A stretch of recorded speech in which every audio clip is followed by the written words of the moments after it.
Et on est parti dans ce deuxième épisode sur les photos de Chris Burkhardt. Si vous n'avez pas vu le premier, je vous invite à aller le regarder. Donc, je vais essayer de découper la vidéo en deux car elle était un peu longue. Là on va essayer de passer un peu plus rapidement sur celle qui reste.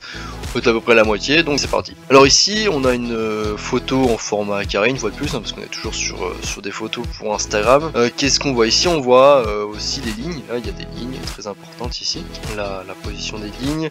On a évidemment 4 personnes qui permettent de donner aussi encore l'échelle du paysage. On a d'ailleurs 3 qui sont en noir, une en rouge, intéressant, sans doute peut-être fait exprès, pour attirer l'attention sur une. On a l'effet perspective qui est donné grâce à l'angle ici, l'angle de prise de vue, ça fait qu'on voit comme ça, que ça va jusque là, enfin l'angle d'où a été pris la photo, hein, l'angle de prise de vue comme je disais. Ça permet de pas mal rendre l'effet de profondeur. Là donc au niveau des couleurs, tout est complètement blanc et on vient rééquilibrer un peu l'ensemble avec ce rouge ici. Et on vient aussi rééquilibrer un peu ce vide finalement qui est autour, qui y a dans l'ensemble avec ces 4 personnes. Parce que si ces 4 personnes n'avaient pas été présentes, donc là je vais les enlever à l'arrache, mais voilà, ça aurait eu un peu moins d'impact, un peu moins d'intérêt. Alors que le fait d'avoir les 4 personnes, hop, ça remplit tout de suite la photo, ça vient l'équilibrer. Parce qu'il n'y a pas vraiment, s'il n'y a pas ces 4 personnes, il n'y a pas vraiment de sujet. Donc dans ces cas-là, c'est bien d'avoir des sujets pour équilibrer la photo. On a aussi donc le ciel qui est très peu présent, tout en haut là, qui n'est pas très intéressant, donc du coup il a été minimisé. On n'est pas sur du 1 tiers, on a du beaucoup moins là, peut-être 1/10. Donc voilà, photo intéressante. Ici pareil, on retrouve encore ces 4 personnes. Là, ce qui est intéressant, c'est le fait de l'idée de prendre de dessus, donc ce sera pas forcément facilement réalisable pour vous, mais c'est aussi quelque chose qu'on trouve beaucoup dans les photos de Chris Burkhardt.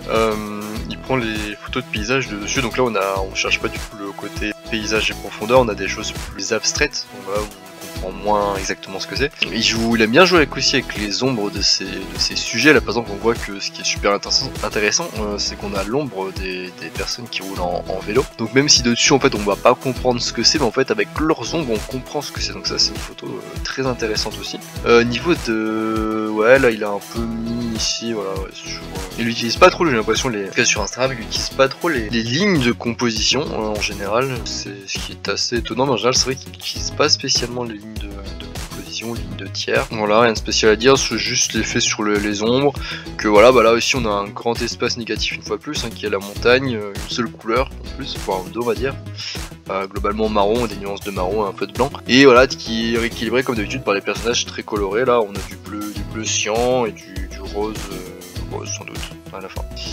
Photo assez classique qu'on peut voir assez souvent sur Insta. Là on est sur une photo de like tout simplement. Une fois de plus, ce premier plan, donc on a une personne comme d'habitude avec un couleur vive, donc je vais pas plus répéter à chaque fois, mais voilà, toujours le principe de la personne avec la couleur vive. Là aussi le reflet super intéressant, donc là ce qui vient avec quand vous avez des paysages avec des surfaces d'eau, faut vraiment pas hésiter à les utiliser, ça donne de superbes effets en général. Là l'eau elle est pas si calme que ça, donc le reflet est un peu brouillé, mais si vous l'avez donc parfaitement calme, ça peut donner un effet miroir très intéressant. Là je pense qu'aussi ce qui est important en photo de paysage ici, c'est vraiment l'heure de prise de vue. Là ça a probablement été pris le matin, je dirais, vu la brume qu'il y a. Et c'est vrai qu'en général beaucoup de photographes de paysage en fait ils préparent beaucoup leurs photos, ils connaissent les lieux, ils connaissent la lumière, ils connaissent souvent c'est des lieux qu'ils ont l'habitude de traverser. Donc, en général ils savent attendre, et quand ils repèrent un lieu, en fait, ils repèrent d'abord le lieu physiquement et après ils essayent de le prendre en photo au bon moment de la journée. Donc en général c'est soit le matin soit le soir, juste avant le coucher du soleil, ou soit le matin juste avant le lever du soleil. Là c'est sans doute pas très loin, c'est sans doute au moment de l'heure bleue, donc un peu avant qu'on voit le soleil, tout à l'heure assez bleu.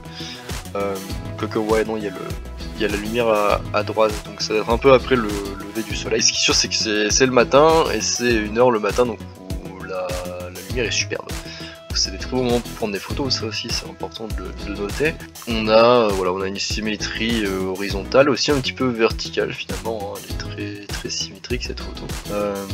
Et la personne au premier plan qui vient équilibrer un peu le tout, en action comme d'hab. Voilà, le mouvement de la pagaie aussi, enfin même si la personne est en mouvement, elle est très nette, donc c'est important aussi d'avoir ça. Ok, voilà, c'est tout pour cette photo, on passe à la suivante. Donc là aussi, utilisation du reflet. On passe sur du format carré, là on est sur un format un peu plus long, donc ça je pense c'est par rapport au reflet. L'intérêt il est plus à la verticale ici, encore une personne en pleine action. Globalement aussi, alors là ce qui est pas mal c'est qu'on a le bleu du ciel et le orange de la roche. Donc là c'est assez intéressant d'avoir les deux, alors bien qu'il y a beaucoup plus d'orange que de bleu, donc au niveau couleur c'est pas forcément très équilibré, mais ça fonctionne quand même. Voilà le ciel qui nous permet de comprendre un petit peu où on se situe toujours en photo de paysage.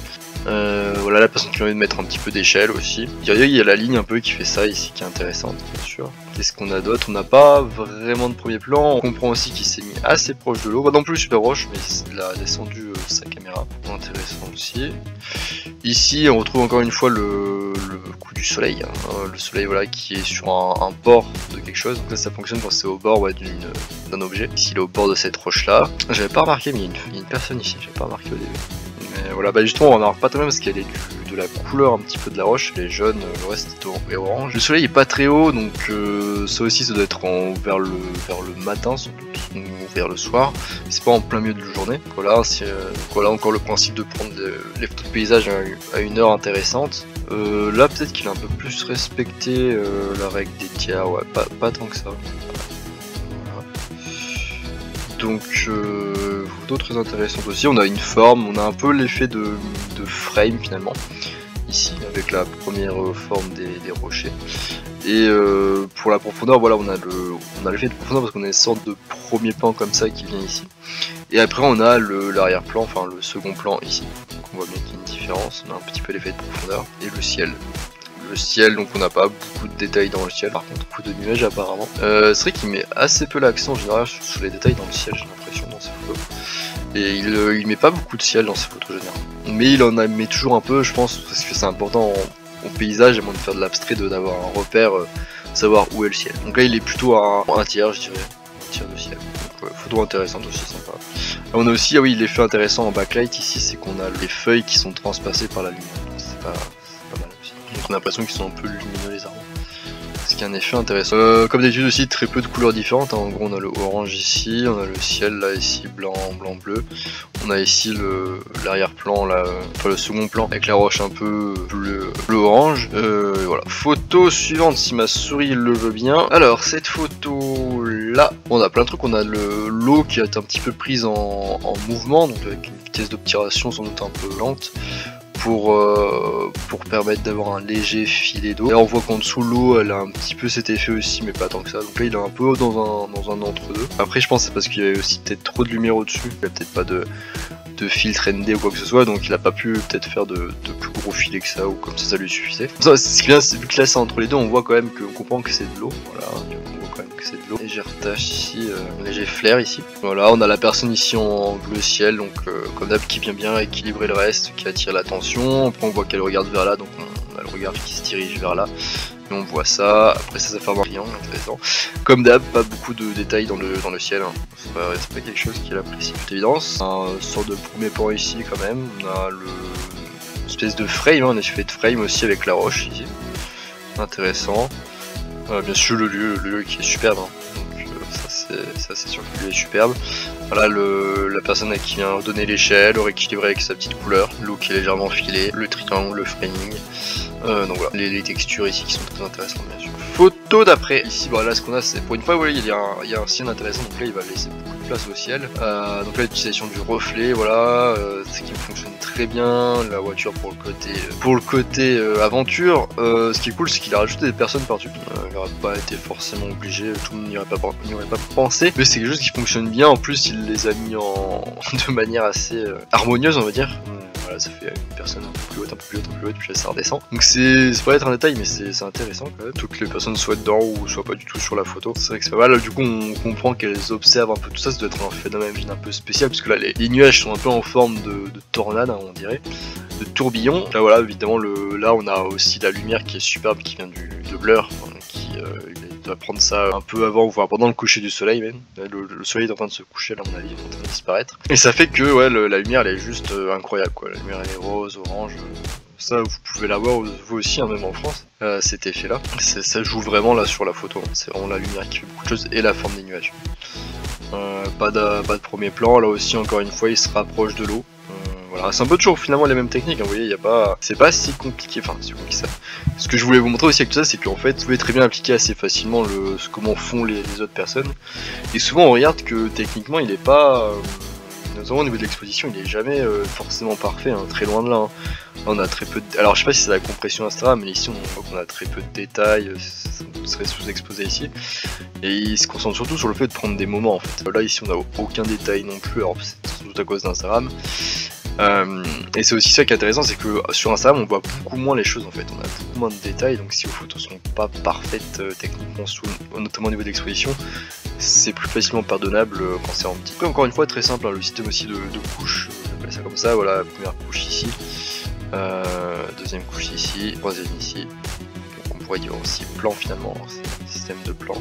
On n'a pas tant l'effet que ça de perspective, hein. C'est surtout là il y a un côté très graphique. C'est en backlight en fait ici, hein. C'est des silhouettes, donc le côté silhouetting. Voilà, cette photo elle est pas parfaite techniquement, mais visuellement elle est super quoi, la lumière était super.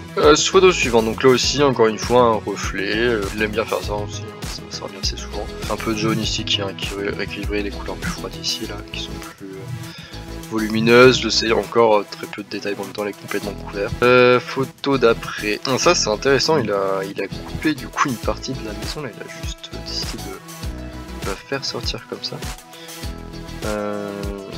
Ok, bah ça c'est assez intéressant comme photo. Donc là s'il y a pas mal de couleurs, il y a le rouge, le jaune, le côté un peu plus gris blanc de l'arrière-plan.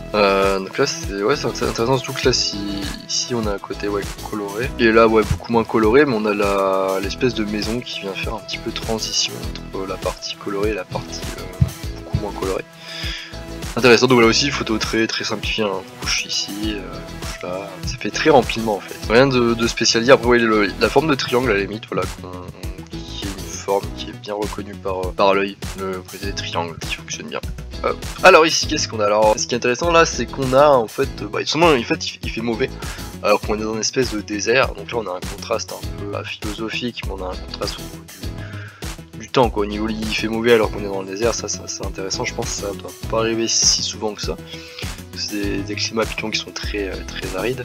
Donc là on a le fait que ce soit un bon moment tout simplement pour prendre la photo, hein, un moment où ça doit pas arriver souvent ce genre de cas où ce genre de désert et comme ça brumeux, voire pluvieux presque. Ce qui est intéressant ici, voilà, c'est qu'on a 3 éléments ici, on a 3 fois le même, voire 4. Là, on a 3 fois surtout le même élément là, 1, 2, 3. Alors apparemment après bon, ça dépend, mais j'avais déjà lu que c'est intéressant de prendre des éléments en impair. Là, s'il n'y en avait que 2, peut-être, ça aurait moins bien rendu. Voilà, apparemment, l'œil préfère quand c'est impair. Donc souvent, c'est pour ça que souvent on a des choses par 3. Donc là, voilà, il y a 3 trucs. Après, c'est vrai qu'on voit aussi, mais pas tellement.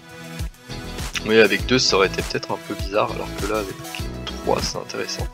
Après là, il doit pas trop faire du Photoshop, parce que je pense que certaines personnes auraient peut-être fait ça. Donc là, ce qui est intéressant, c'est la brume, et en plus, donc, le côté climat qui correspond pas vraiment à la brume. Là, on a beaucoup de orange, mais qui est contrebalancé par tout ce qui est un peu gris-blanc ici. On a bien évidemment la ligne ici, la magnifique route. On a le premier plan, là, la voiture blanche qui vient très bien contraster avec le reste de la photo. On voit un peu toujours la même technique, hein, le coup de la voiture ou du sujet qui ressort, la ligne qui peut être en chemin et qui est bien. Le premier plan ici, la brume, très intéressante, format carré comme d'hab. Là, super photo là aussi, très intéressant. Donc là, très simple au niveau de la composition, très simple au niveau de la composition. Là, sur le coup, ouais, il l'a mis sur un point de force, c'est ce qui est assez rare avec lui, ce qui est intéressant. Est-ce que je regarde juste si on avait recadré vraiment de manière...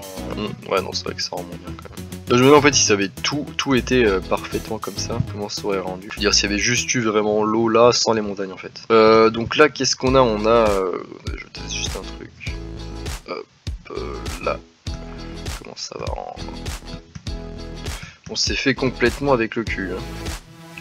Qu'on se le dise, ouais, bah ça aurait donné un côté intéressant, hein. Ça aurait donné un côté très peinture, je trouve. Enfin, moi j'aurais trouvé ça intéressant. Mais bon, ça aurait un pic. Ouais, comme ça c'est pas mal. Alors peut-être qu'ici, ouais, on aurait peut-être trop de ciel, c'est vrai. Ici, on aurait peut-être eu trop de ciel un peu libre. Donc c'est pour ça que ouais, ça vient. C'est vrai que les montagnes ici viennent un petit peu rééquilibrer ce grand espace négatif de ciel.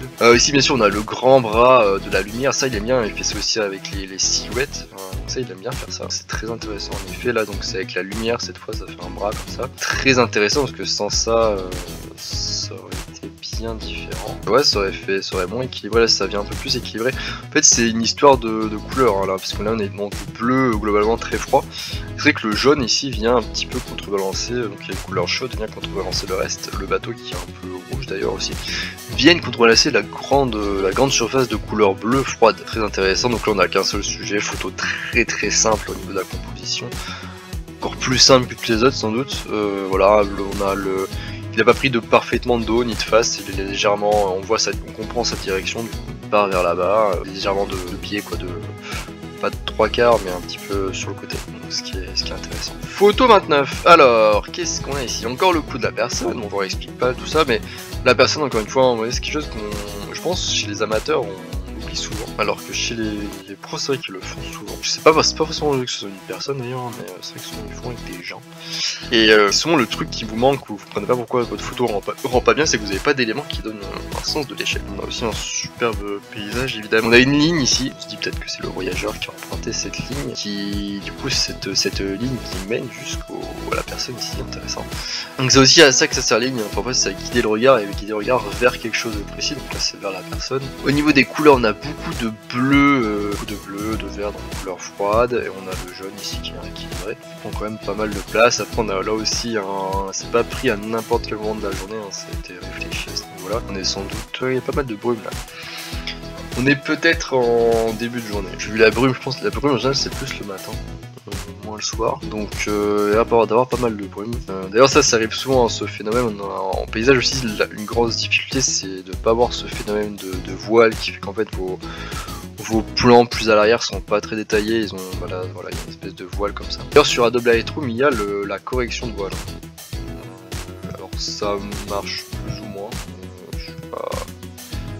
après là je suis sur du JPEG dégueulasse, donc voilà, mais ouais, bon, en fait en gros globalement ça fonce en fait, c'est pas non plus dingue cette correction de voile. C'est vrai que je le dis pas non plus, mais ces couleurs globalement, après quand c'est pour les réseaux sociaux, c'est un truc qui se fait très souvent aussi, mais ces couleurs sont assez boostées quand même, je pense. Toujours un peu plus que un peu surboosté. Après c'est très courant sur les réseaux sociaux d'avoir des photos que des couleurs assez saturées. Donc ouais, après coup on n'est pas. Après là sur du JPEG c'est pas dingue.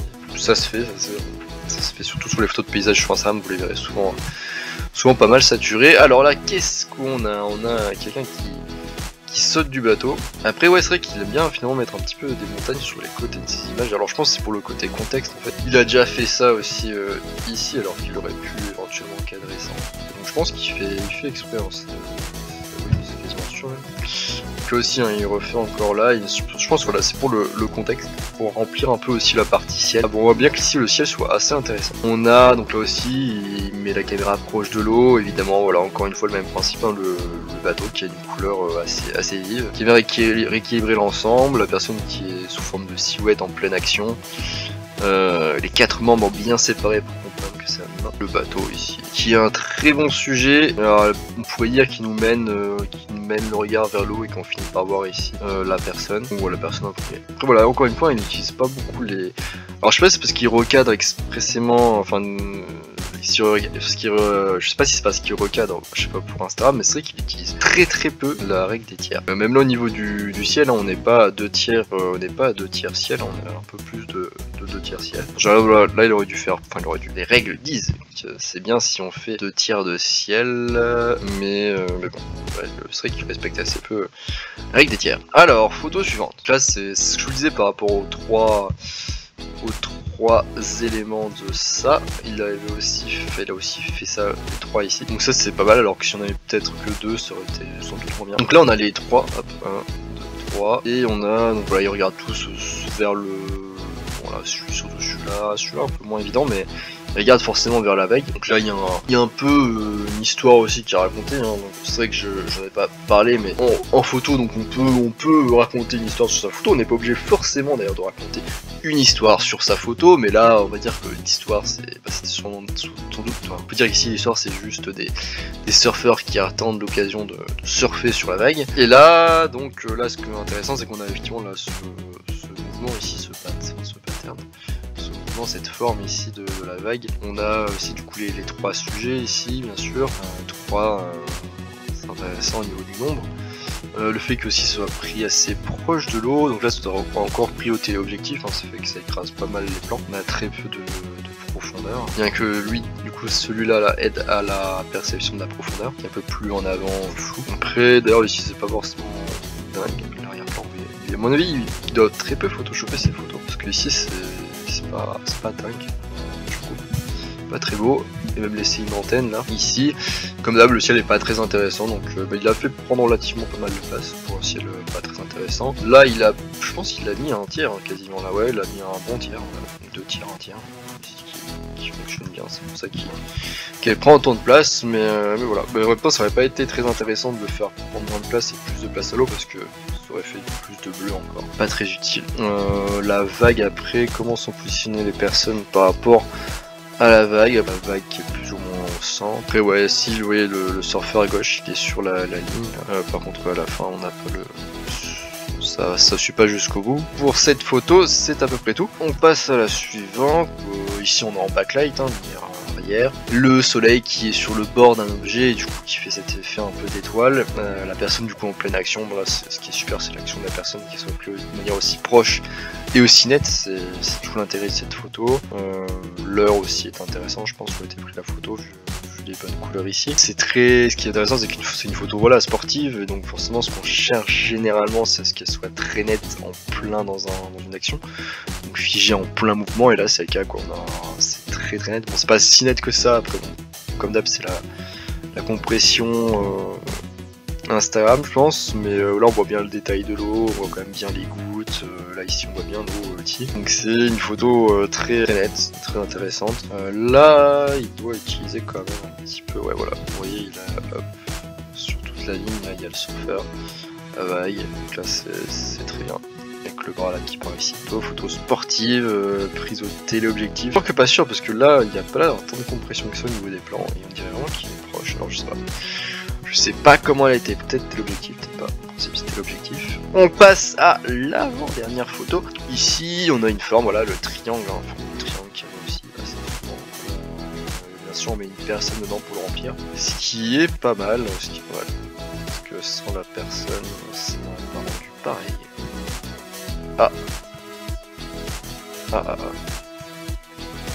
Je n'y arriverai pas.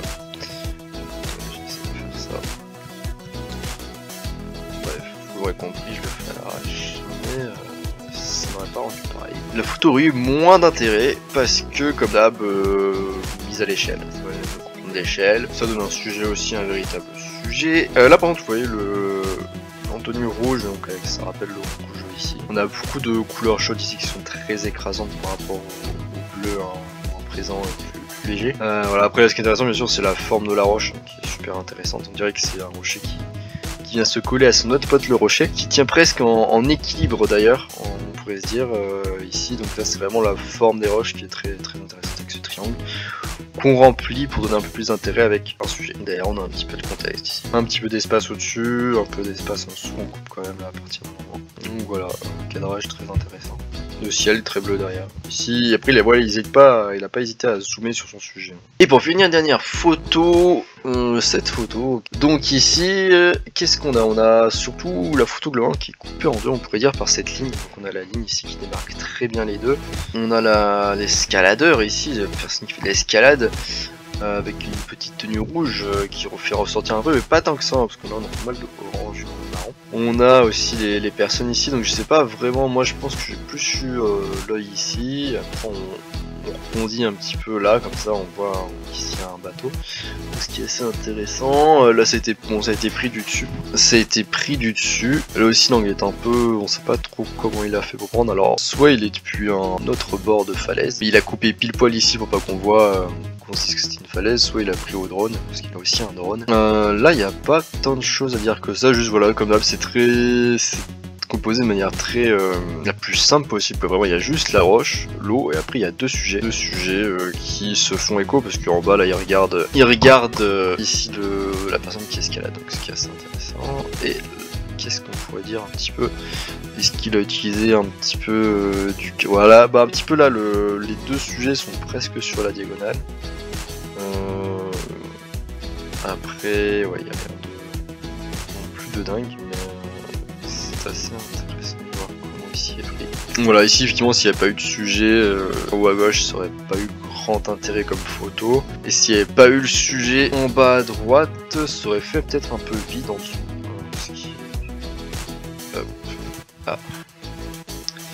Ah. Voilà. Ouais, en fait j'ai mis ma souris sur un livre, ce qui fait que c'est pas terrible. Hop. Voilà, donc là on aurait eu 100 bateaux. 100 bateaux. En vrai pourquoi pas, c'est vrai que ça aurait peut-être fait un peu vite, ça aurait fait un peu vite, mais ça... Je trouve que ça rend la chose plus impressionnante parce qu'en fait on dirait qu'avec le bateau il y a toujours des gens qui pourraient l'aider si jamais il a un problème, alors que là sans bateau ça fait vraiment le mec seul qui escalade une montagne, alors on a du mal à se représenter la hauteur, mais qui escalade une montagne qui a l'air quand même assez haute et il pourrait tomber dans cette eau qui est super bleu foncé, qui a l'air profonde aussi, donc c'est... Sans le bateau en vrai ça aurait peut-être pu... ça donne un effet plus dramatique je dirais, ça y a plus de tension dans la photo. Là ça donne un côté à la photo un peu plus sympa, on dirait qu'il y a un reportage ou un truc comme ça. Donc mais c'est vrai que sans je trouve ça aussi intéressant. Voilà les photos, donc les sujets qui viennent un peu, voilà, eux ils viennent rééquilibrer un petit peu cette zone bleue et lui il vient rééquilibrer cette zone aussi au-dessus. Et les deux sujets se font écho et voilà une délimitation entre les deux intéressante. Ils sont globalement très simples. Rien de spécial à dire. Après au niveau de la lumière, il n'y a pas l'air d'avoir beaucoup de lumière, il est sans doute mauvais. La lumière est assez plate en fait, c'est pour ça d'ailleurs que il n'y a pas beaucoup d'ombre, on n'a rien, pas beaucoup de texture, c'est pour ça qu'on a du mal à se représenter la profondeur et on a du mal à se représenter même le relief de la roche. La lumière devait être très plate, mais il devait pas avoir le choix de tourner. Donc voilà, bah, c'est tout pour les photos de ce bon vieux Chris. Donc voilà, on arrive à la fin de la deuxième partie de cet épisode sur les photos de Chris. Chris Burkhardt, donc je vous mettrai en description un petit peu le lien vers son site, surtout vers sa page où il parle un petit peu de son matériel si ça vous intéresse.